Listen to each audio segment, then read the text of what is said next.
Next item, the League of Women Voters 100th Anniversary, a proclamation.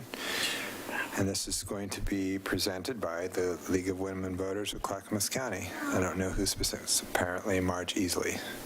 Okay, so she's really, and you have to watch the over there. Okay.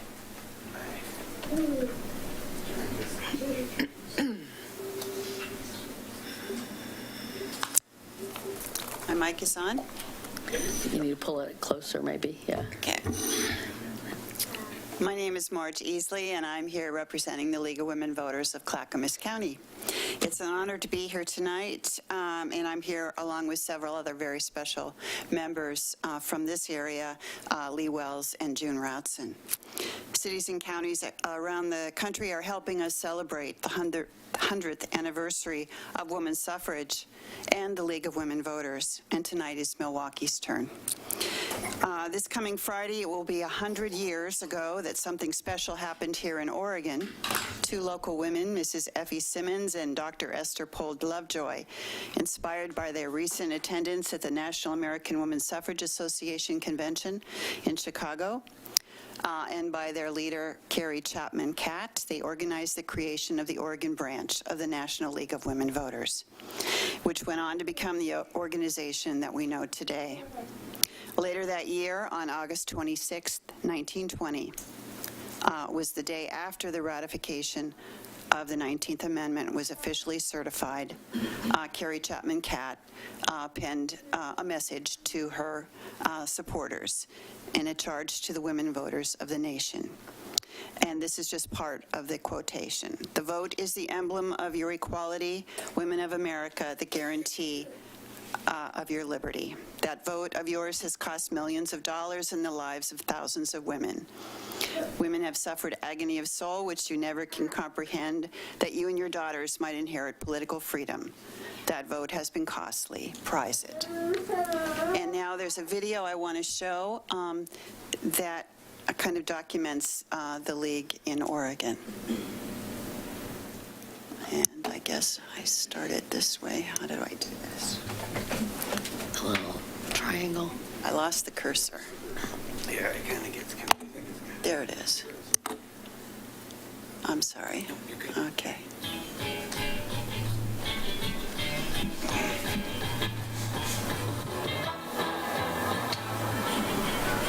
It's 1920. After 72 years of struggle to gain the right to vote, American women are about to achieve their goal, and the National League of Women Voters is founded. In Oregonian, Effie Simmons is on the first National League Board of Directors.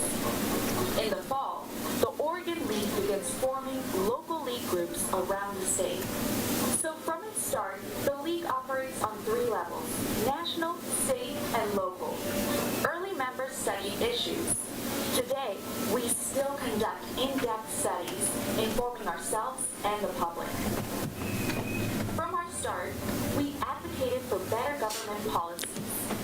We still work to improve government. We are nonpartisan grassroots activists. Our history is filled with examples of our positive impact. From the 1920s on, we have been helping voters. We have worked to extend rights for women and children. During World War II, we planted Victory Gardens. Then, we actively supported the creation of the United Nations and served as official consultants. In the 50s, we defended American rights. Later, we supported regional planning. We improved presidential debates and included men as members. For decades, we've had a major role in fighting for a healthy environment. As leaders for voters' rights, we've achieved many successes. We are a key trusted source of reliable, nonpartisan voter information, reaching out in new ways to more voters. Today, more than ever, the League is resolute in defending the rights of all people to a livable future. My favorite part of the League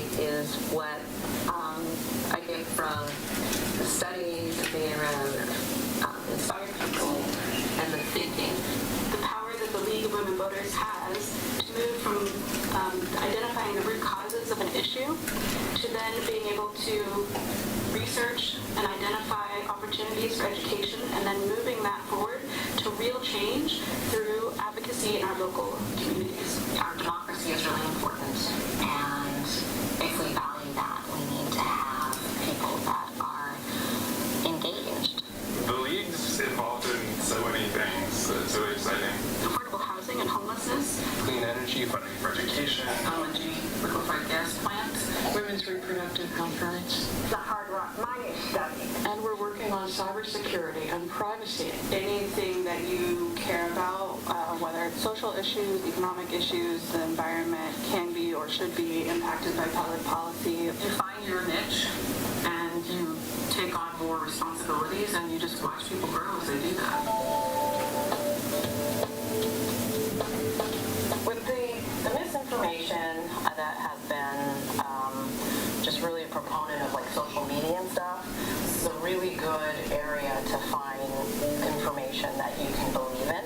You can find information just about anything that you want to find out about in a non-biased, Non-partisan way. And I think that makes the League an honest broker in a lot of settings. One of the great things I think the League does is sort of decouple the political conversation from the issues of civic engagement.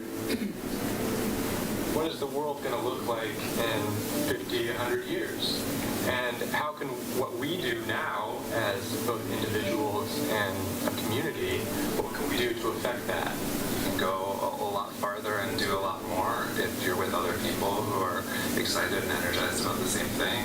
As a new citizen in this country, it's very important how we can participate and make our voice heard. So that's why my interest in joining the League. It felt like you could go someplace and have a say, and somebody would actually listen to what you have to say. I'm getting so much more knowledge. I feel more confident.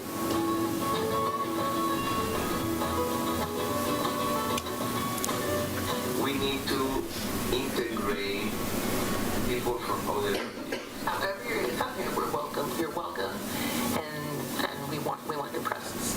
Do the work that you're most excited about. The League is really one of our strongest hopes. That's why I'm a member. That's why I give so much of my time. And I think it's well spent.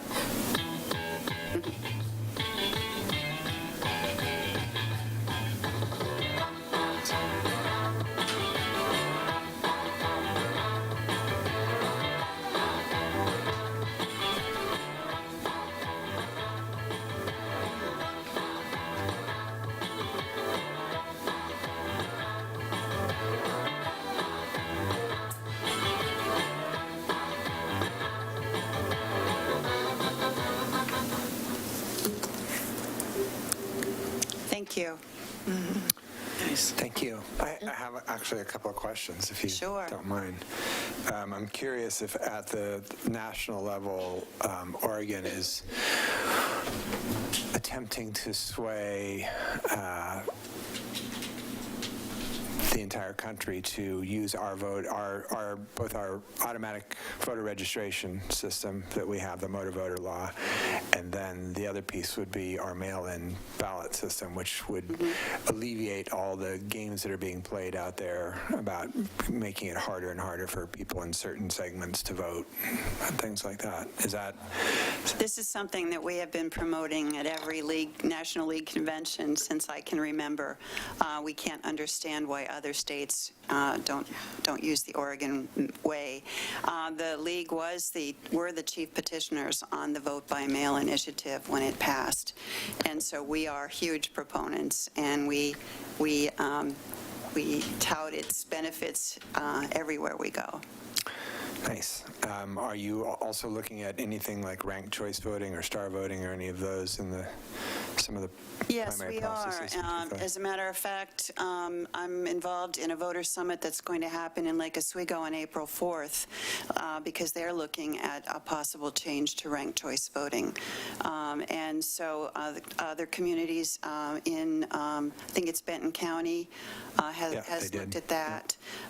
And we are really promoting that. We've done 2 election method studies, one fairly recently, and we do support alternative methods of voting, including ranked choice.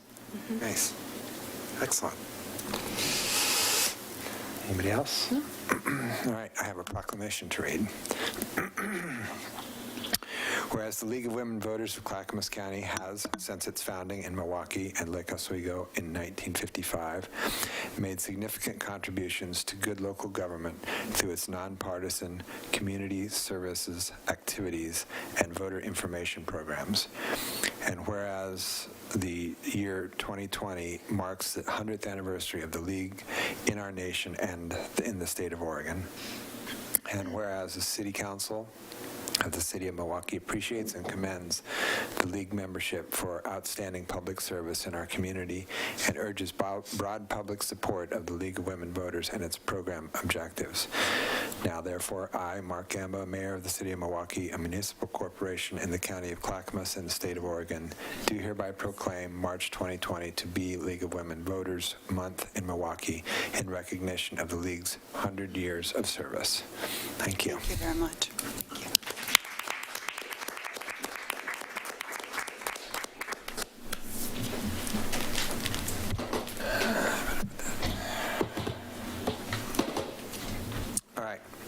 Next up, we have Women's History Month, the Proclamation, and this will be presented by the Milwaukee Historical Society.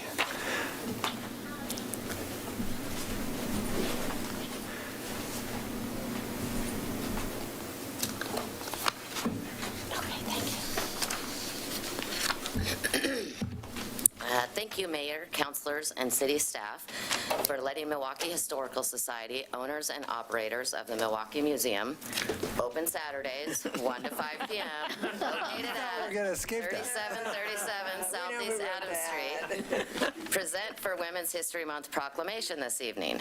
March is Women's History Month. It is a month to reflect on the contributions women do for our community, past and present. We should not only learn about Florence Olson Letting, Nell Martin, Annie Ross Roberts, Mayor Burgess, and Maggie Johnson, but recognize Representative Power, Councilor Beatty, Councilor Faulkner, Heisey, and Parks, and City Manager Ann Ober, Andrea Adams, Lisa Gunyon-Riker, and Lisa Lashbrooks, and others for the work they do today. Tonight, we are going to highlight 4 amazing women who have contributed to Milwaukee's past and have set the trends for what we see today. Jean says, I'm not the most popular woman around, and it's taken years to figure out why. I guess it's because I'm more forward than the average person, and I speak my mind. I try to be diplomatic, but sometimes I fail at that. But it's hard to see that once you get to know her. Jean Baker lived her early years in Mississippi and Oakland, California. She met her husband, a nuclear weapons specialist, and had 2 children. They migrated up to Gladstone and to Milwaukee in 1965. She loved Milwaukee because it had everything that young people today would kill for. You could be born and die within 10 blocks and have everything that you would ever need. Jean has done a lot in her life. She worked at the Kellogg's Cornflakes factory where she was a cornflakes inspector. She even fell into the cornflakes machine at one time. She has volunteered at the county hospitals, the VA, election board, PTA, 4-H, started a homeowners association, held coffees to support Ron Wyden, ran for county commissioner, chair of the historic Milwaukee NDA, and much more. One of Jean's greatest accomplishments not only affected Milwaukee, but the state of Oregon and the world. She created rule number 1 of the Planning Bible. Your comprehensive plan comes first and zoning comes second. Anything else you do has to agree with that comprehensive plan. It became state and international law.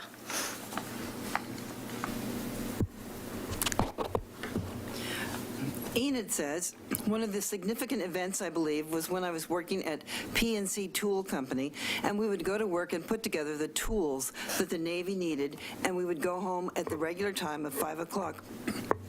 And we would get a call saying the Navy needed more tools. Come down and work tonight. So we'd work again another 4 or 5 hours. She was always been willing to go the extra mile. Enid Briggs was born in Milwaukee on Briggs Street in 1925. Her grandparents were first-generation Milwaukeeans coming from Maine. She is related to the Birkenmeyers, known for the construction and designing houses all around the region. Enid remembers a man in the name of Flapjack King who used to toss 50-cent pieces into the swimming pool at Crystal Lake Park, and the kids would dive for them. That sounds like fun. Enid is living a full life. She remembers growing up in Milwaukee, involved with 4-H, playing with the goats and chickens, the junior parades around the 4th of July, graduating from Milwaukee High School, and during World War II, doing her part for the country by making wrenches and other tools at PNC Tool Company. Enid left Milwaukee to teach high school in Astoria, but returned in 1972.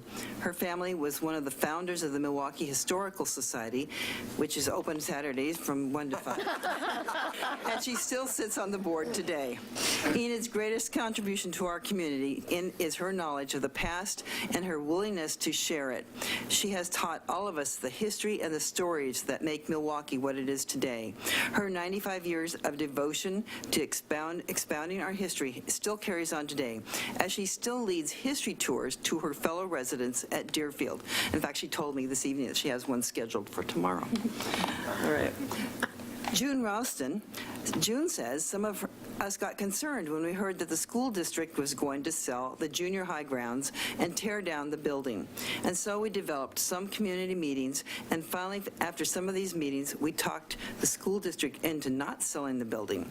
But there was a public swimming pool on the Milwaukee junior high grounds. It wasn't used as much in the summertime because the water was so cold.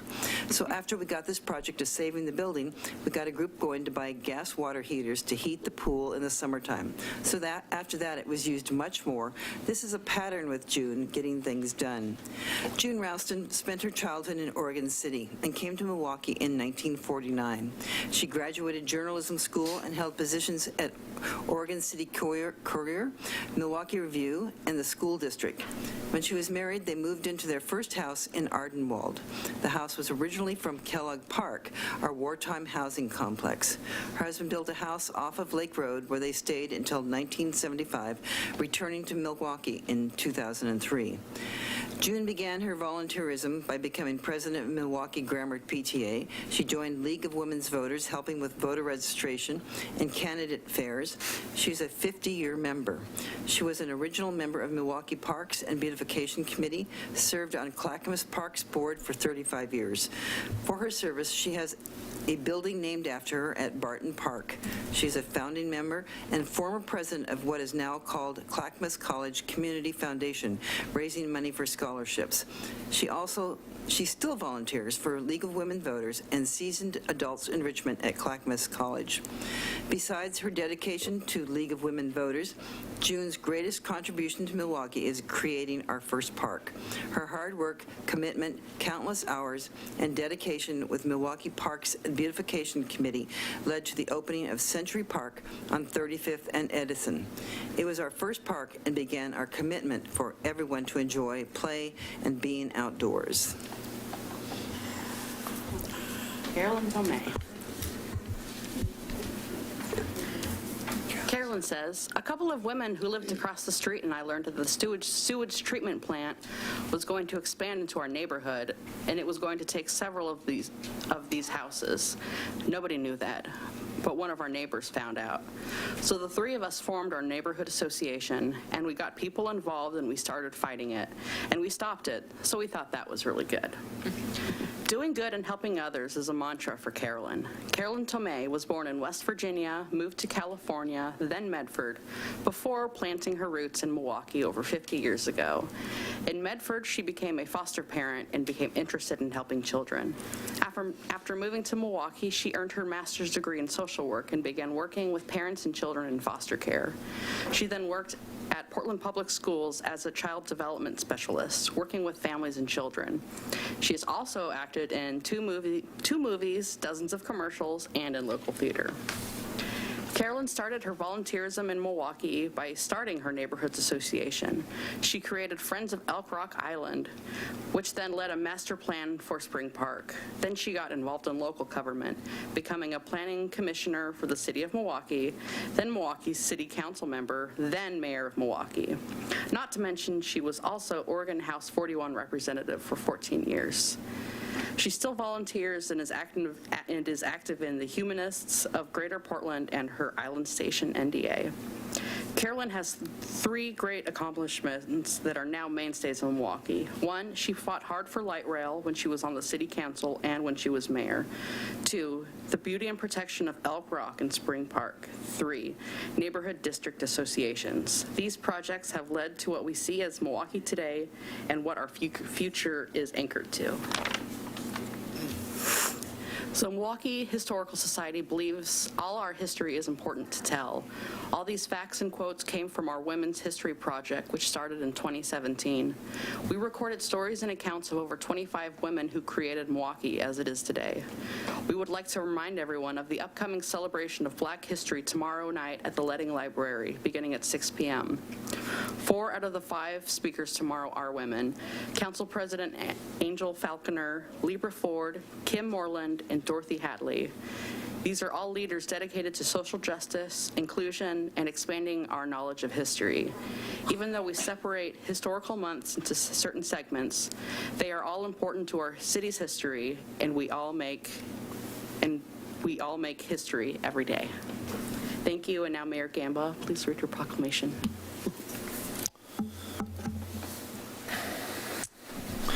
All right.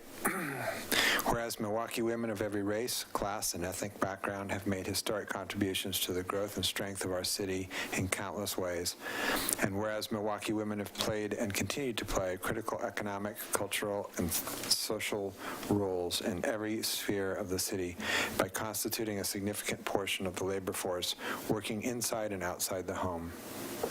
And whereas Milwaukee women have played a unique role throughout the history of the city by providing most of the volunteer labor force of the city, and whereas Milwaukee women were particularly important in the establishment of early charitable, philanthropic, and cultural institutions in our city, and whereas Milwaukee women of every race, class, and ethnic background served as early leaders in the forefront of every major progressive social change movement, and whereas Milwaukee women have courageously served our country in the national and state armed forces, and whereas Milwaukee women have been leaders not only in securing their own rights of suffrage and equal opportunity, but also in the industrial labor movement, the civil rights movements, and especially the peace movement.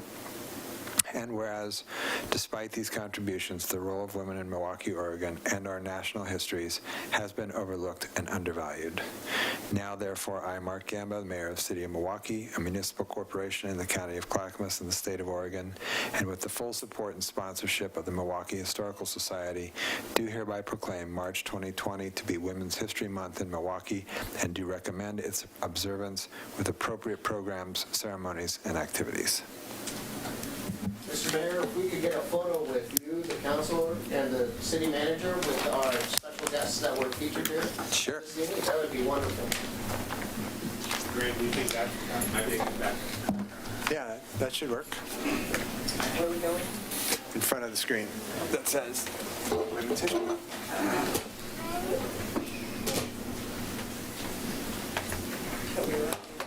Huh? Is that our topo on there? That's all we know. Right? Actually, it's like the king in his hair. No, it's not. Honors. How are you? No, I'm not. I'm in a church.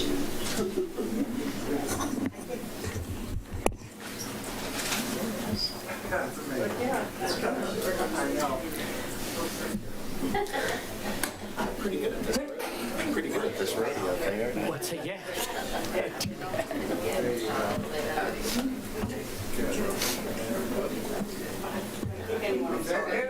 She's a great. Ready? 1, 2, 3.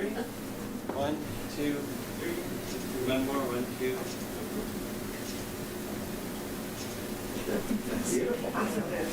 Thank you. Thank you for being here. Good. Speaking of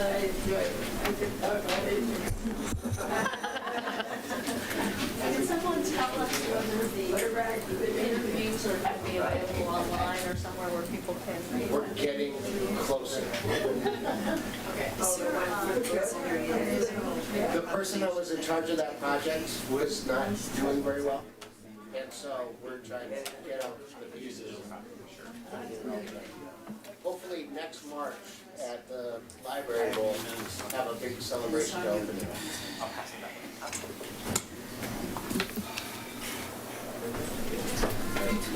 That was very nice. It was. Thank you for that program. That was very sweet. Really special. Outstanding program, everybody. Thank you. That was really good. And nice combo, too. And Jean Baker, it is really good to see you. And we do really like you.